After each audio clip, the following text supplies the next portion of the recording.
Hello friends, Siragadikka ஆசை உங்கள் favourite சீரியலா?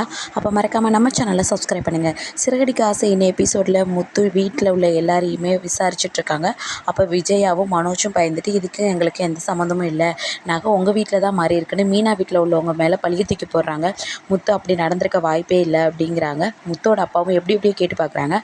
ஆனால் விஜயா சொல்கிறாங்க, ஒருவேளை அத்தை வயசானவங்களா இருக்கையில் நகை செய்ய கொடுக்கையிலே இப்போ போலியாக செஞ்சு கொடுத்தாங்களோ, எனக்கு தெரியாது, என்கிட்ட கொடுத்த நகையை நான் பத்திரமா உங்கள்கிட்ட கொடுத்துட்டேன் அப்படிங்கிற மாதிரி சொல்கிறாங்க. மனோஜ் தான் இந்த வேலையெல்லாம் பண்ணியிருப்பான்னு முத்து சொல்கிறாங்க. அதுக்கு உடனே ரோகிணி கோவப்படுறாங்க. இந்த சீட்டிங் வேலையெல்லாம் எங்களுக்கு தெரியாது, உங்களுக்கு தான் தெரியும், தேவையில்லாமல் எங்கள் மேலே பழிய போடாதீங்க அப்படின்னு சொல்லிட்டு ரோகிணியும் பேசுகிறாங்க. இதுக்கிடையில் இப்படியே பரபரப்பாக பேச்சு போயிட்டுருக்கும்போது ரவியும் ஸ்ருதியும் சொல்கிறாங்க, பேசாமல் போலீஸ் ஸ்டேஷனில் கேஸ் கொடுத்துர்லாம் அப்படின்ட்டுன்னு. உடனே விஜயா ரொம்ப பயப்படுறாங்க. இல்லை, இப்படிலாம் கம்ப்ளைண்ட் கொடுத்தா குடும்பமான வெளில போயிடும் அப்படின்னு சொல்லிட்டு அங்கேருந்து போயிடுறாங்க. அதுக்கப்புறமேட்டுக்கு ஸ்ருதி ஜுவல்லரி ஷாப்லேருந்து பேசுகிற மாதிரி மனோஜ் கிட்டே பேசுகிறாங்க. மனோஜ் மாட்டுவாரா என்னன்னு பார்க்கலாம்.